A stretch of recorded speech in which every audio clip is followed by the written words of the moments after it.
Elastic collision में masses same हो तो वेलोसिटी इंटरचेंज हो जाती है, बदल जाती है। याद आया आपको?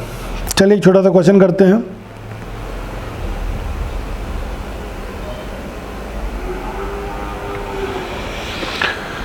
पॉज करके पढ़िए, मैं बताता हूँ। दो particle A and B initial at rest, बस इसी पे अंडरलाइन कर लो, इनिशियल रेस्ट पर है, मूव टूवर्ड्स म्यूचुअल फोर्स की वजह से चलना शुरू करते हैं। बस यही क्वेश्चन ख़त्म हो गया सर, यही क्वेश्चन ख़त्म हो गया, बाकी पढ़ने की ज़रूरत नहीं है। दो पार्टिकल हैं, शुरुआत में रेस्ट पर है ना, और अगर इनिशियल रेस्ट पर है ये पार्टिकल, V1 भी ज़ीरो V2 भी ज़ीरो, म्यूचुअल अट्रैक्शन की वजह से चले ए और बी, कोई फ़र्क नहीं पड़ता। VCM शुरुआत में कितना होगा? ज़ीरो। बाद में अगर ये चलने भी लगते हैं ना तो VCM ज़ीरो ही होगा, क्योंकि इन पर कोई एक्सटर्नल फोर्स नहीं लगा है। ठीक, तो कोई सोचने की ज़रूरत ही नहीं है। इनिशियल सिचुएशन देखो, इनिशियल रेस्ट पर है सेंटर ऑफ मास, तो फाइनल भी VCM कितना होगा? ज़ीरो होगा। तुरंत क्वेश्चन। लेकिन हाँ, अगर इनिशियल वो चल रहे हैं तो फिर ज़ीरो मत करना, भले ही म्यूचुअल हो। अगर इनिशियल वेलोसिटी दी हो तो फिर निकालना पड़ेगा सेंटर ऑफ मास की वेलोसिटी, तो फिर आप VCM से फॉर्मूले से लगा के निकाल लो, m1 v1। हाँ, वेक्टर साइन जरूर रखना, डायरेक्शन के साथ बात होती है।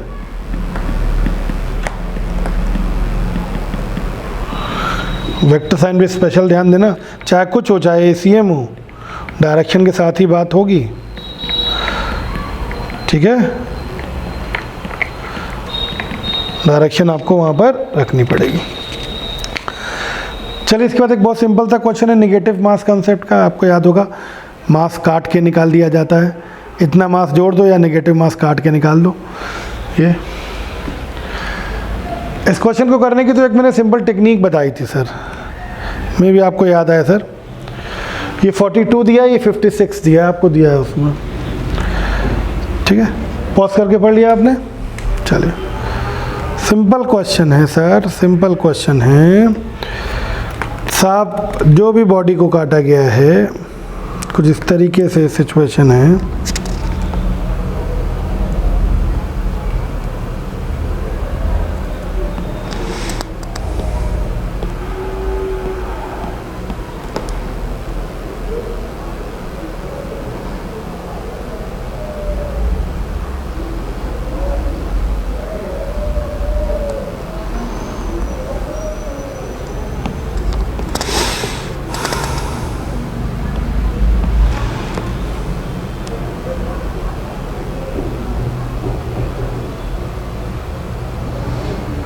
ये तो एक बॉडी को काट के निकाल दिया गया है, यही नेगेटिव मास कंसेप्ट था। जोड़ देते, अगर एक दूसरी डिस्क के ऊपर दूसरी डिस्क रख देते तो प्लस मास हो जाता, काट के निकाल दिया तो नेगेटिव मास हो जाएगा। ठीक है भैया, तो सेंटर ऑफ मास की पोजीशन हमेशा ज़्यादा वाले कहीं इधर आ जाएगी, ये ओरिजिन होगा। साहब दोनों रेडियस आपको दी हुई हैं। बड़े वाले का डायमीटर आपको कितना दिया है? बड़े वाले का और छोटे वाले का डायमीटर भी आपको गिवन है। बड़े वाले का डायमीटर आपको 56 दिया है, छोटे वाले का डायमीटर आपको 42 दिया है। तो बड़े वाले की रेडियस आ जाएगी 28, छोटे वाले की रेडियस आ जाएगी 21। अब वो टेक्निक मैंने बताई थी, अगर आपको याद हो तो। जो भी XCM होगा वो कहाँ चला जाएगा? XCM पे सेंटर ऑफ मास शिफ्ट करेगा, -r/n इंटू n+1। याद है ना, सेंटर ऑफ मास हमेशा ज़्यादा वाले मास की तरफ शिफ्ट होता है।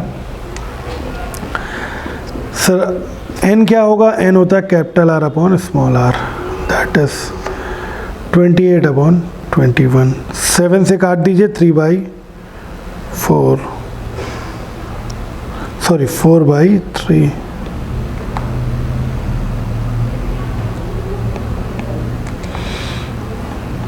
ठीक, इसमें रख दीजिए r कितना है? 28/n की वैल्यू 4/3, 4/3 + 1, दैट इज 28/4 इंटू 7/9। ये ऊपर चला जाएगा तो ये आ जाएगा 28 इंटू 9/28, दैट इज 9 -9। इतना सेंटीमीटर। याद आया सर? यानी कि -9 पे सेंटर ऑफ मास नया शिफ्ट हो जाएगा, कोई दिक्कत वाली बात ही नहीं है सर। ठीक, बाकी सिचुएशंस आपको मैंने कराई थी, एक स्क्वायर था, स्क्वायर से मैंने काट दिए थे, तो सेंटर ऑफ मास कहाँ शिफ्ट होगा? जिधर ज़्यादा मास होगा। ठीक, फिर कुछ सिचुएशन मैंने आपको और कराई थी, एक रिंग का सेंटर ऑफ मास उसके सेंटर पे होता है, याद आया? और सेमी सर्कुलर रिंग का सेंटर ऑफ मास कुछ ऊपर चला जाएगा ना, कितना जाता था? 2r/π। एक डिस्क का सेंटर ऑफ मास उसके सेंटर पे होता है, डिस्क। गौर करिएगा सर, एक मैं डिस्क बना रहा हूँ।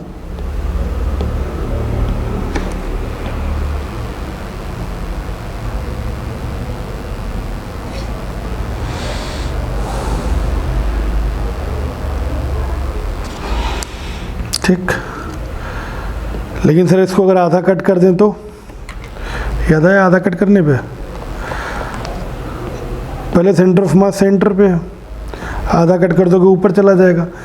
हाँ, जिधर ज़्यादा मास होगा उधर ही शिफ्ट करेगा, वो तो आप शिफ्ट करा लोगे, देख लोगे 4r/3π पर, तो वाई एक्सेस में जाएगा यहाँ पर तो। ठीक, कर लोगे? इसमें भी यही होगा, x0 2r/π, 0। ठीक, तो ये नेगेटिव मास कॉन्सेप्ट के कुछ प्रॉब्लम्स थी। ठीक सर, एक बड़ा ही जोरदार क्वेश्चन करा रहा हूँ, बहुत इंपॉर्टेंट क्वेश्चन है। आपको मैंने एक फॉर्मूला याद करने के लिए कहे थे, देखें ये क्वेश्चन है साहब। इस क्वेश्चन को आराम से पॉज करके पढ़ो, आराम से। ठीक, 1 kg a collide elastically with a stationary point mass of 5 kg. After their collision, the mass 1 kg reverse its direction and move with a speed of 2 meter per second. Which of the following statement is correct for the system of these two masses? Total momentum of system is 3 kg. यानी हमको momentum सबके निकालने पड़ेंगे, kinetic energy सबकी निकालनी पड़ेगी। ठीक, 4 चीज़ें हैं। ठीक, आइए सर शुरू करते हैं। आपको इस क्वेश्चन में बहुत सारे, पूरा सेंटर ऑफ मास, पूरा कोलिजन सब इसी में रिवाइज हो जाएगा एक ही क्वेश्चन में।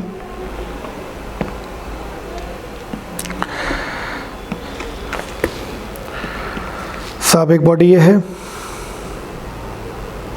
m1 मास, एक बॉडी ये है m2 मास।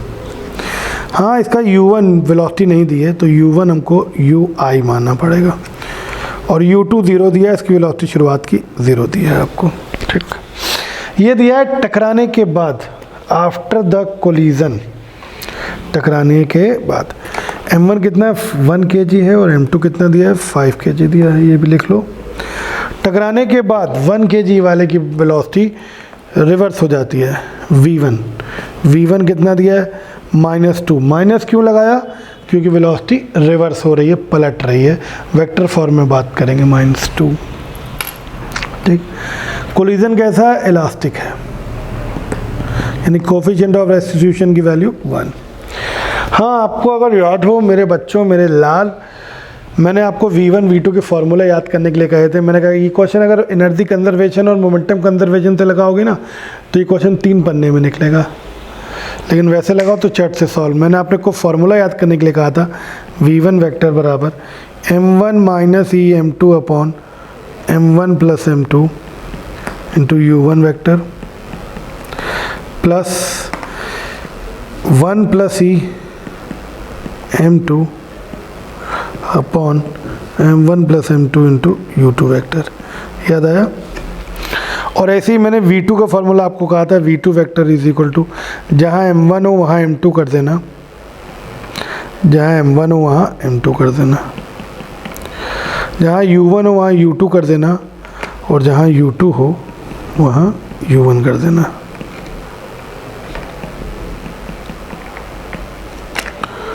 याद आया सर? देखिए चटपट निकलेगा answer.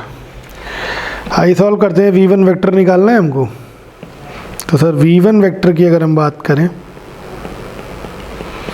m1 1, elastic collision e की वैल्यू 1 हो जाएगी, इलास्टिक कोलिजन है ना, तो e तो 1 हो जाएगा, हटा दें इसको।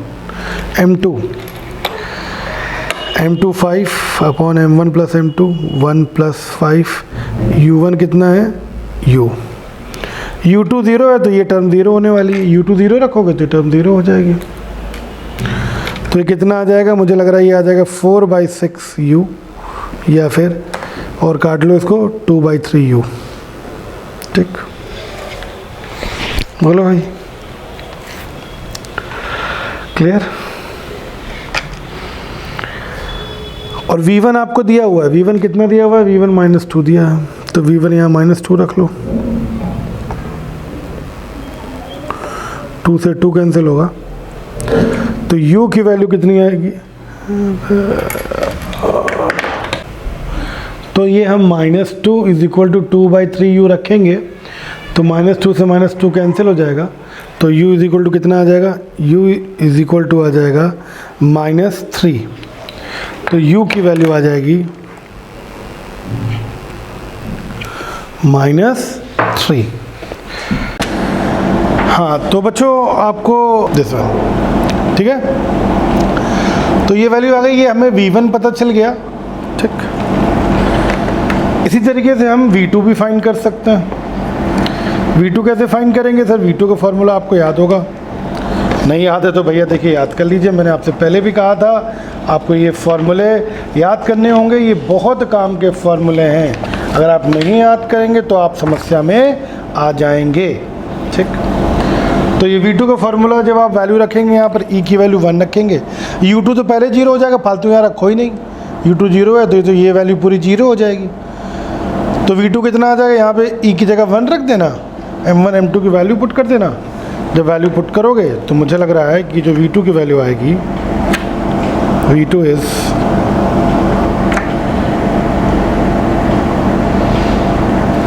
ठीक, ये तो 0 1 + 1 अपॉन 5 + 1, और मास कितना है इसका भाई, मास है m1 है 1 kg, तो मुझे लग रहा है ये वैल्यू तुम्हारी v2 जो आएगा u1 और u1 कितना है, u1 है 3 ना। ठीक, तो ये वैल्यू जो आएगी वो लग रहा है आएगी 6/6 1 + 1 मीटर/सेकंड। साहब अब क्या बच रहा है, तो v1 भी आ गया, v2 भी आ गया, अब आपसे ऑप्शन चेक करने को बच रहे हैं सर। ऑप्शन अगर हम चेक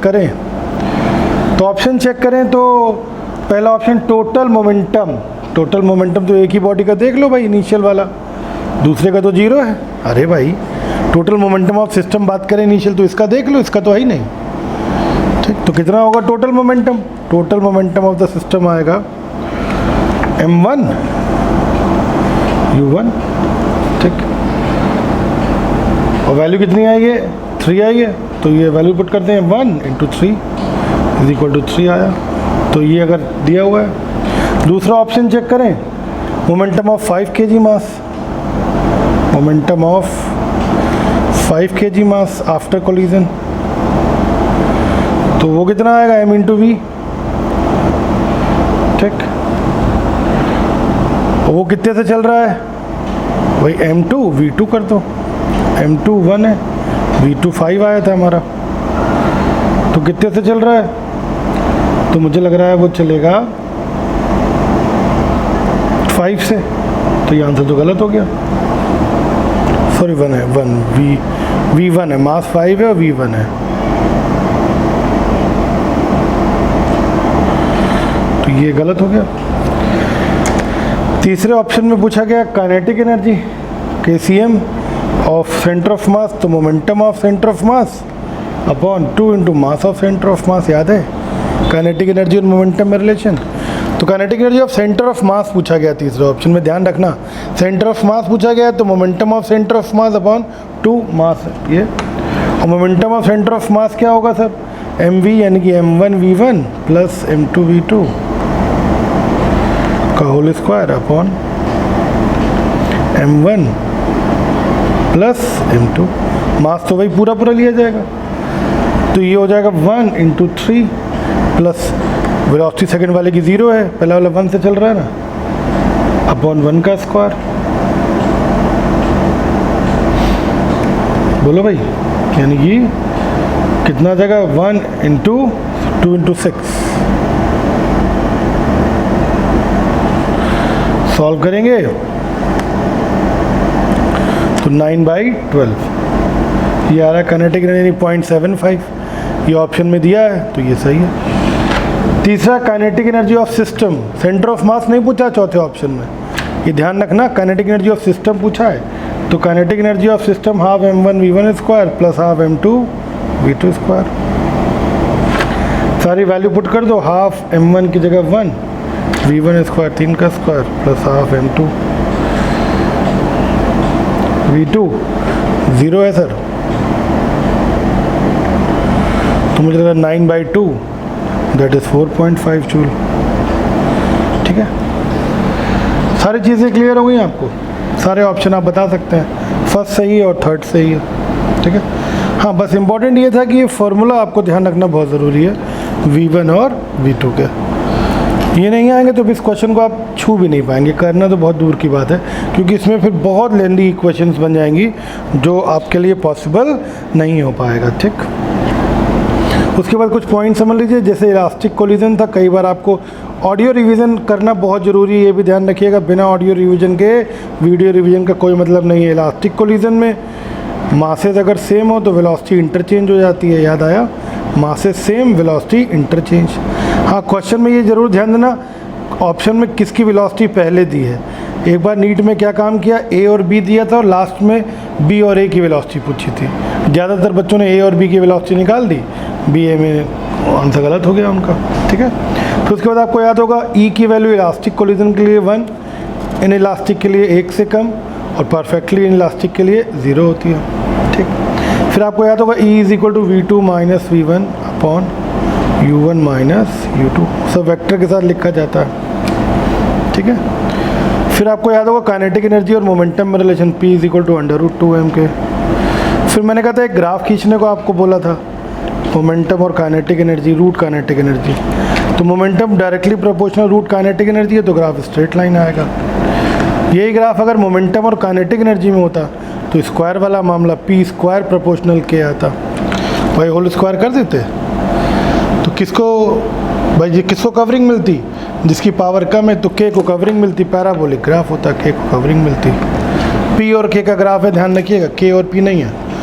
ठीक है, तो जिसका वो होगा उसको कवरिंग मिलेगी। फिर आपको याद होगा कुछ फॉर्मूले तो आपको उसमें मैंने बताए थे। एक छोटी सी बात बता दूं, कोई चीज़ अगर 100% बढ़ रही है इसका मतलब वो डबल हो रही है, 200% बढ़ रही है इसका मतलब वो ट्रिपल हो रही है।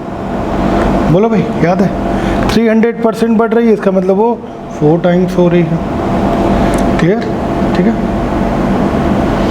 फिर आपको उसमें कुछ फॉर्मूले मैंने बताए थे कि बॉडी टकराने के बाद कितनी हाइट तक जाएगी वगैरह वगैरह। तो अगर बॉडी यहाँ से गिरी h हाइट से, nth कोलिजन के बाद nवीं बार टकराने के बाद कितनी हाइट तक जाती है, तो याद है hn = e⁻²n × h होता है, इतनी हाइट तक जाती है। टोटल डिस्टेंस कितनी कवर होगी n बार टकराने में, तो डिस्टेंस कवर का फॉर्मूला था n बार टकराने में 1 + e⁻²n अपॉन 1 - e⁻²n। ये फॉर्मूले से याद रखना, डिस्टेंस कवर। टोटल कितने टाइम बाद बॉडी रेस्ट पर आ जाएगी, याद है, √2h/g 1 + e अपॉन 1 - e, इतने टाइम बाद बॉडी रेस्ट पर आ जाएगी। ये फॉर्मूले आपको याद रखने होंगे, ये फॉर्मूले डायरेक्ट पूछे जा सकते हैं एग्ज़ाम में, एकदम डायरेक्ट फार्मूले आएंगे। ठीक है, बाकी आपने ऑडियो रिवीजन किया ही होगा, बाकी सारा का सारा खेल ऑडियो रिवीजन का है, वो अगर आप करके चलेंगे तो आपको सब कुछ आ जाएगा, वो अगर आप नहीं करेंगे तो फिर आपको होगी दिक्कत। ठीक है, तो फिर से एक बार कहूँगा, बिना ऑडियो रिवीजन वीडियो रिवीजन का कोई मतलब नहीं है। ये मैंने आपको मोमेंटम चैप्टर रिवाइज करवा दिया, लगभग सारे कॉन्सेप्ट करवा दिए, जो क्वेश्चन मैंने कराए वो एज इट इज़ रिपीट हो सकते हैं, एज इट इज़। ठीक है, तो इसलिए ध्यान से करिएगा, उनको अपने आप करिएगा। ठीक है, अगला टॉपिक होगा सर्कुलर और रोटेटरी। ठीक है।